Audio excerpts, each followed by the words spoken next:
Time نجوا کر رہے ہیں. آپ ان کی سازشوں کو سمجھیں, سب سمجھیں. یہ پوری پلاننگ کر رہے ہیں ایک لڑکے کو, جوان کو تباہ کرنے کے لیے, ایک گھر کو گناہ کروانے کے لیے, اور ایک کمیونٹی کو, ایک ملک کو, ایک قوم امت کو برباد کرنے کا یہ نجوا. اور یہ پلاننگ کرتے ہیں پیچھے بیٹھ کے. یہ اخلاق کے مقابلے میں اخلاق, یہ دین کے مقابلے میں دین, یہ اعتقاد کے مقابلے میں اعتقاد لا رہے ہیں. یہ گھر کے سسٹم کے مقابلے میں گھر کا سسٹم دے رہے ہیں.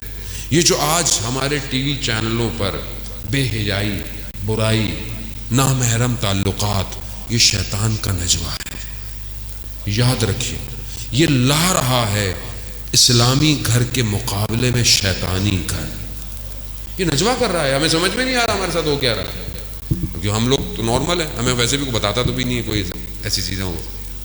نجوا ہے. عزیزان محترم, میں آپ کی خدمت میں جو بیان کر رہا ہوں یہ میرا ایکسٹریکٹ کیا ہوا نہیں ہے, یہ بہت بڑے بڑے اساتید کی محنت ہے کہ جو میں آپ کی خدمت میں ٹوٹا پھوٹا ترجمہ کر رہا ہوں. یہ نجوا ہو رہا ہے اور یہ جمع ہو رہے ہیں, یہ سازش سے کر رہے ہیں, مگر یہ بھول گئے کہ خدا ان کی اس پلاننگ سے واقف ہے. خدا قرآن میں کہتا ہے کہ تم اپنے پلاننگ کر لو اور ہم بھی اپنی پلاننگ کریں گے. اور یہی وجہ ہے کہ آج اگر ان کو خوف ہے تو صرف ان شخصیتوں سے کہ جو ان کی ساری باتوں کو دنیا کو بتا دیتے ہیں. کیوں ہمارے مہاراج کرام کو برا بلا کہنے کے لیے پلاننگ کی گئی؟ کس نے کیا؟ کتنا پلان کیا انہوں نے؟ کتنے سالوں میں اس کام کو کیا؟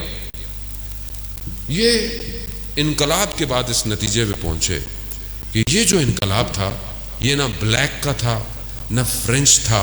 انہوں نے اسٹڈی کیا ہے, انہوں نے کہا یہ جو انقلاب ہے نا یہ تشیع کا انقلاب ہے, اور کہا کہ یہ تشیع جو ان کا بہت بڑا اسٹریٹجیکل پلانر ہے وہ جاپنیز, اس نے جو کانفرنس تھی انقلاب کے بعد اس نے بتایا شیعہ کہتے کسے ہیں. کہا کہ شیعہ ایک پرندے کی مانند ہے. شیعہ ایک پرندہ ہے جس کے دو پر ہیں, ایک سرخ رنگ کا ایک سبز رنگ کا. سرخ رنگ کا پر حسینیت کا, شہادت کا پر ہے. کہا جتنا ان کو مارو یہ اور پرواز پکڑتے ہیں. کہا دوسرا پر سبز رنگ کا یعنی امید کا, انتظار کا, یہ کسی ایک کا انتظار کر رہے ہیں. کہا اب یہ دو پر ایسے ہیں کہ جو ان کو روک نہیں سکتا, یہ اتنی تیزی سے پرواز کر رہے ہیں. کہا کہ اگر ان کو روکنا ہے تو ان کے دو پروں کو خراب کرنا پڑے گا. کیسے؟ کہا ان کی حسینیت کو, ان کی عزاداری کو خراب کرو, یہ ان کی رفتار کو روکے گا. کہا ان کی امید جو فلسفہ انتظار ہے اس کے معنی تبدیل کرو. یعنی کیا؟ یعنی ہم نے کچھ نہیں کرنا, امام خود آئیں گے. ہمیں کچھ نہیں کرنا, امام آئیں گے. فلسفہ انتظار تبدیل کرو. انہوں نے محنت کی, کئی سال لگائے. کیا کیا؟ آج اس کا نتیجہ ہمارے سامنے. ان کی عزاداری کو خراب کرو. یعنی کیا؟ عزاداری کو ختم نہیں کرو, خراب کرو. کیسے خراب کرو؟ یہ امام حسین کے نام پہ جمع ہوتے ہیں, یہ امام علی سے محبت کرتے ہیں, انہی ناموں کی وجہ سے انہیں ٹکڑوں میں بانٹو.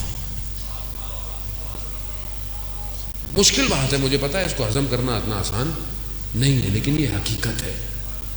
حضرت علی علیہ الصلوۃ والسلام کے نام پر ہمیں ٹکڑے تقسیم کیا گیا. کیا کہا؟ یہ تو مقصر ہے, یہ تو مولائی ہے. کیا کیا ہے؟ یہ تو فضائل نہیں پڑھتے, یہ تو یہ پڑھتے ہیں. کہاں لے گئے قوم کو؟ کن جوہلوں کے ہاتھوں میں قوم دے دی. کیا کیا؟ آپ کیا سمجھتے ہیں ایک دو دن میں ہو گیا؟ سالوں محنت کی انہوں نے. اس نہج پہ لے کر آؤ کہ یہ ان کی عزاداری رہے لیکن روح عزاداری چھین لو. اس جگہ سے اٹھنے والا بچہ کبھی بھی حضرت قاسم کی طرح اپنے ٹکڑے نہ کروائے. محنت کی انہوں نے,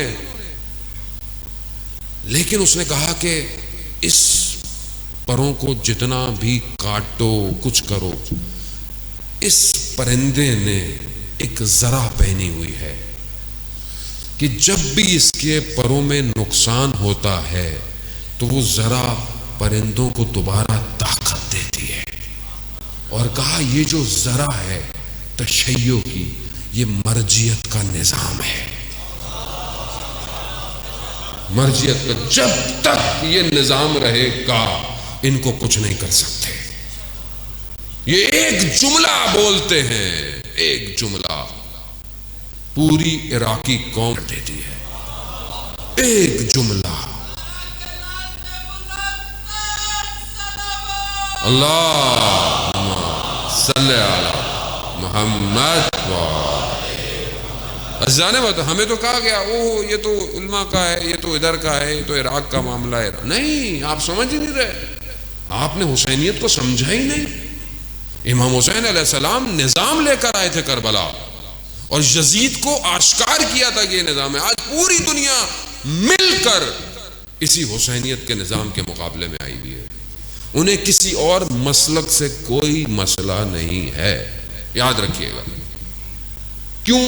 کیونکہ انہیں پتا ہے کہ جہاں پر ولایت ہوتی ہے وہی آتا ہے یزیدیت کے مقابلے میں، وہی آتا ہے. کون آیا پورے تاریخ کے اندر؟ 50 سال ہوئے تھے رسول خدا کو گئے ہوئے، 50 سال. اور شیطان نے ایسا حلیہ اختیار کیا کہ مسند پیغمبر پر آ کے بیٹھ گئے. کون سو رہی ہے؟ کون سو رہی ہے؟ اب کون آتا؟ کون آئے گا؟ وہی آئے گا نا کہ جو حضرت آدم کا وارث ہے، جو نوح کا وارث ہے، جو موسیٰ کا وارث ہے، جو عیسیٰ کا وارث ہے.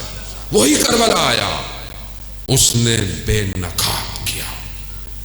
آج کون آئے گا اس پورے نظام کے مقابلے میں جو دنیا اکٹھی ہو رہی ہے؟ کون آئے گا؟ مجھے آپ بتائیں. اللہ کا ولی آئے گا؟ یوسف زہرا آئے گا؟ حسین کا فرزند آئے گا؟ دعائے ندوہ میں کیا پڑھتے ہیں؟ اینا پہ دم مقتول بے کربلا. کہاں ہے جو کربلا کا بدلہ لے گا؟ کہاں ہے وہ جو طہا کا بیٹا، یاسین کا بیٹا؟ کہاں ہے وہ جو نبا العظیم کا بیٹا؟ کہاں ہے وہ جو فتنوں کو اکھاڑ پھینکے گا؟ کہاں ہے وہ جو مومنین کو عزت اور دشمنوں کو ذلت دے گا؟ کہاں ہے وہ جو زمین اور آسمان کے متصل ہونے کا سبب ہے؟ کہاں ہے؟ کہاں ہے؟ دعائے نتبہ کیوں پڑھتے ہیں ہم لوگ؟ تو وہ کون ہے؟ وہ کہاں آئے گا؟ کس کے پاس آئے گا؟ کون اس کے لیے تیار ہے؟ اور کون اس کے مقابلے میں سازش کر رہا ہے؟ یہ پورے اسلام کو دعوت ہے. زن محترم امام زمانہ کسی فرقے کے تھوڑی ہیں.